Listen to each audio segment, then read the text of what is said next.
ಕಷ್ಟ. ನಮ್ಮ ಶರವಣ್ಣ ಅವ್ರು ಕೇಳಿದ್ರೆ ಅವ್ರು ನನ್ನ ಮಗಳನ್ನ ನಿಲ್ಲಿಸಿನಿ ಸರ್ ಸಾರಿ ಅಂತ ಹೋದ್ರು. ಅವ್ರಿಗೆ ಊಟದ ವ್ಯವಸ್ಥೆ ಅವರೇ ಮಾಡಿದ್ರು ಅಂತ ನನಗೆ ತಿಪ್ಪೇಸ್ವಾಮಿಯನ್ನು ಹೇಳಿದಾಗಿತ್ತು. ಈಗ ಊಟದ ವ್ಯವಸ್ಥೆನು ಅದು ಮಾಡಿ ಹೊರಟೋಗ್ಬಿಟ್ರ ಇದಾರೋ ಎಲ್ಲರೂ ಹಿಂದ್ಗಡೆ ಇರಲಿ. ಈಗ ನನಗೆ 369 ಜನ ನಿಲ್ತಕ್ಕಂಥದ್ದಕ್ಕೆ ಬೆಂಗಳೂರು ಕಾರ್ಪೊರೇಷನ್ನಲ್ಲಿ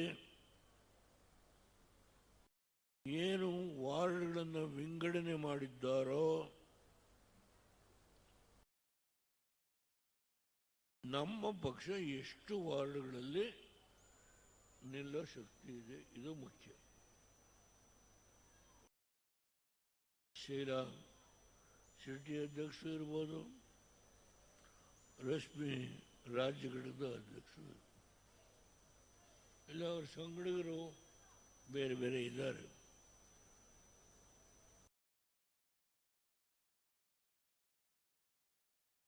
ಅದಿಲ್ಲದೆ ಇದ್ರೆ ನಾವೇನು ಇಡೀ ಹಿಂದೂಸ್ತಾನದಲ್ಲಿ ಮೊದಲನೇ ಬಾರಿಗೆ ಮತ್ತೆ ಹೇಳ್ತೀನಿ,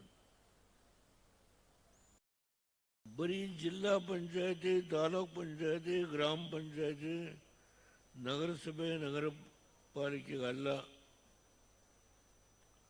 ಸರ್ಕಾರದ ಎಲ್ಲ ಹುದ್ದೆಗಳಲ್ಲಿ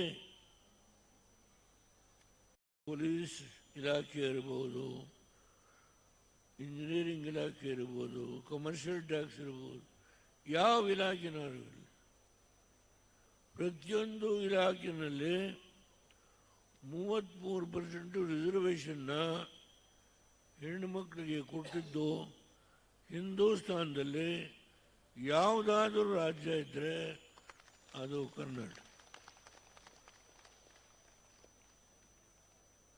ಮೊನ್ನೆ ನಿತೀಶ್ ಕುಮಾರ್ ಹೇಳಿದ್ದಾರೆ, 1978 ನಾನು ಹೆಣ್ಣುಮಕ್ಕಳಿಗೆ ರಿಸರ್ವೇಷನ್ ತಂದೆ, ಈ ದೇಶದಲ್ಲಿ ಮೊದಲನೇ ಬಾರಿಗೆ ನಾನೇ ರಿಸರ್ವೇಷನ್ ತಂದೆ ಅಂತೇಳಿ ನಿತೀಶ್ ಕುಮಾರ್ ಬಿಹಾರದಲ್ಲಿ ಹೇಳಿದ್ದಾರೆ. ಅವ್ರಿಗೆ ಕರ್ನಾಟಕ ಬಹಳ ದೂರ ಆಯಿತು. ಅಂದರೆ ನಮ್ಮಲ್ಲಿ ಪ್ರಚಾರ ಇಲ್ಲ ಅಂತ ಆಯಿತು.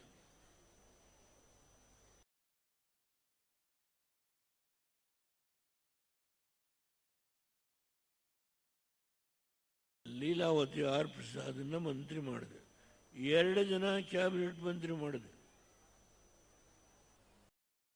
ಅವರ ಅಧ್ಯಕ್ಷತೆಯಲ್ಲಿ ಅವತ್ತು ಪ್ರಧಾನಮಂತ್ರಿ ನರಸಿಂಹರಾವ್ ನಾನೇ ಟೈಪ್ ಮಾಡಿಸಿದಂಥ ಒಂದು ಮನವಿ ಪತ್ರ ಕಾಂಗ್ರೆಸ್ಸಿಂದ ನೀವು ಮುಂದೆ ನಿಮ್ಮ ಮ್ಯಾನಿಫೆಸ್ಟೋದಲ್ಲಿ 33% ರಿಸರ್ವೇಷನ್ ಕೊಡ್ತೀವಿ ಅಂತೇಳಿ ನೀವು ಇದನ್ನು ಅಳವಡಿಸ್ಕೊಳ್ಬೇಕು. ಎಲ್ಲ ರಾಜಕೀಯ ಪಕ್ಷಗಳ ಮುಖಂಡಗಳಿಗೆ, ಕಮ್ಯುನಿಸ್ಟ್ ಇರ್ಬೋದು, ಇವತ್ತು BJP ಇರ್ಬೋದು, ಮತ್ತೊಂದು ಇರ್ಬೋದು, ಪ್ರತಿಯೊಂದು ರಾಜಕೀಯ ಪಕ್ಷಗಳ ಆಫೀಸ್ಗೆ ಒಂದೊಂದು ಮನವಿ ಪತ್ರನ ಲೀಲಾವತಿ ಆರ್ ಪ್ರಸಾದ್ ಜೊತೆಗೆ 25 ಜನ ಹೆಣ್ಣುಮಕ್ಕಳನ್ನ ನಮ್ಮ ರಾಜ್ಯದಿಂದ ನಾನು ಒಂದು ನಿಯೋಗ ಕಳಿಸಿ ಅವತ್ತು ಆ ಕೆಲಸ ಮಾಡಿದೆ. ಎಲ್ಲ ರಾಜಕೀಯ ಪಕ್ಷಗಳ ಕಚೇರಿಗೂ ತಲುಪಿಸಿದರು, ಅದನ್ನು ಮ್ಯಾನಿಫೆಸ್ಟೋದಲ್ಲೂ ಹಾಕಿದರು. ನಾನು ಪ್ರಧಾನಮಂತ್ರಿ ಆದದ್ದು ಯಾವಾಗ 76, ಮುಖ್ಯಮಂತ್ರಿ ಆದ ಯಾವಾಗ 74 ಡಿಸೆಂಬರ್ 11,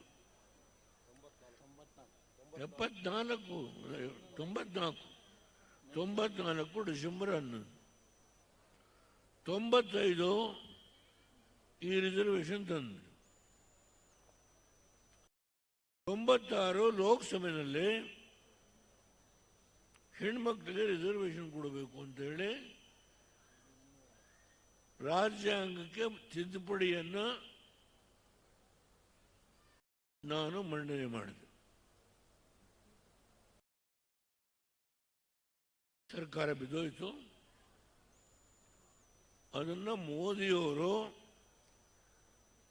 ಅಧಿಕಾರಕ್ಕೆ ಬಂದ ಮೇಲೆ 2 ಲೋಕಸಭೆ ರಾಜ್ಯಸಭೆ 2 ಕಡೆ ಮೆಜಾರಿಟಿ ಬಂತು.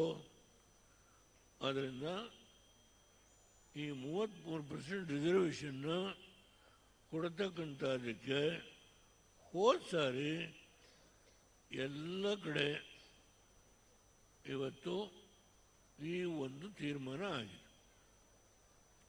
ಮುಂದೆ ಬರ್ತಕ್ಕಂಥ ವಿಧಾನಸಭೆ ಲೋಕಸಭೆಗೆ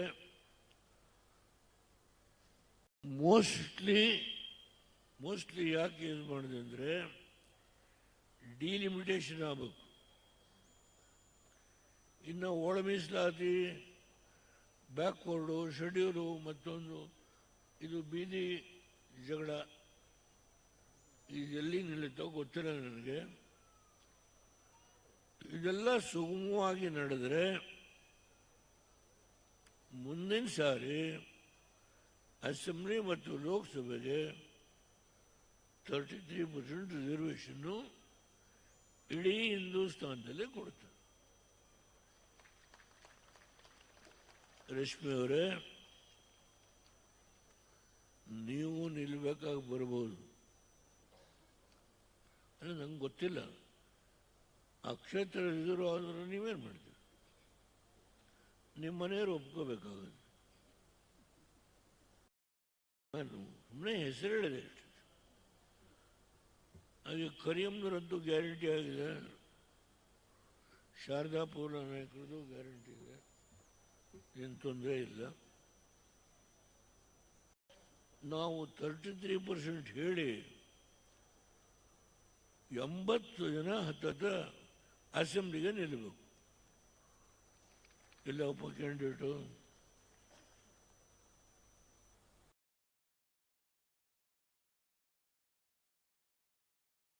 ಬಹಳ ಕಷ್ಟ ಇದೆ.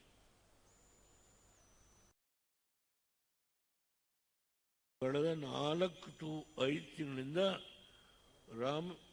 ರಮೇಶ್ ಗೌಡರಿಗೆ ಹೇಳಿ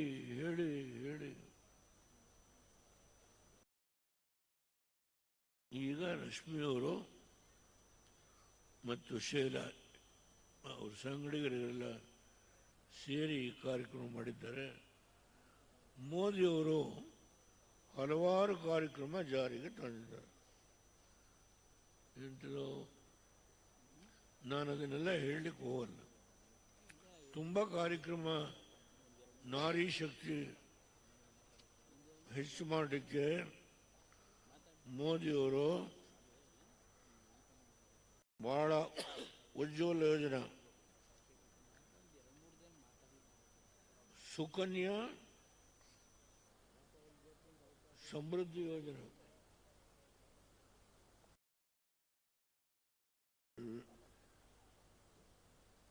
ಲಕ್ಷ ದೀದಿ ಯೋಜನೆ,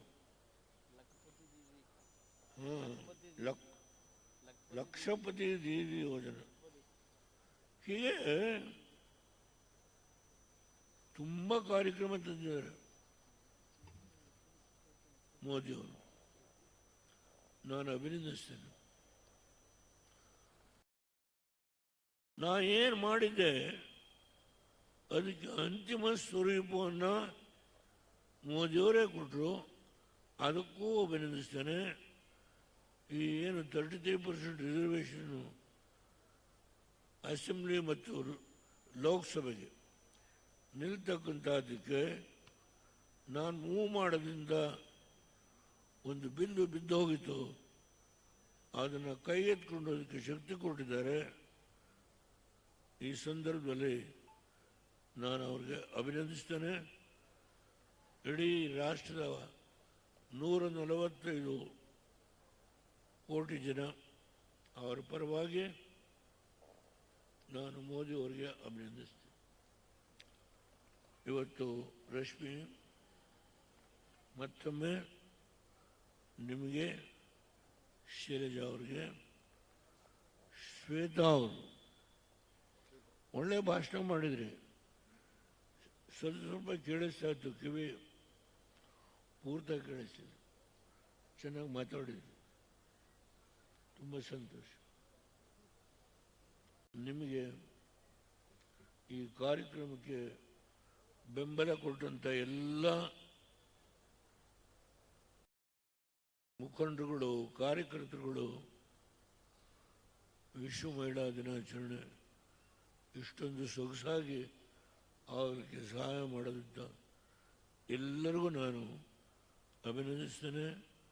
ಮಾಧ್ಯಮದ ಸ್ನೇಹಿತರಿಗೂ ಅಭಿನಂದಿಸ್ತೇನೆ. ನಮಸ್ಕಾರ. ಹೆಚ್ಚಿನ ವಿಡಿಯೋಗಳಿಗೆ ಪ್ರತಿಧ್ವನಿ ಯೂಟ್ಯೂಬ್ ಚಾನೆಲ್ ಸಬ್ಸ್ಕ್ರೈಬ್ ಮಾಡಿ, ಬೆಲ್ ಐಕಾನ್ ಕ್ಲಿಕ್ ಮಾಡಿ.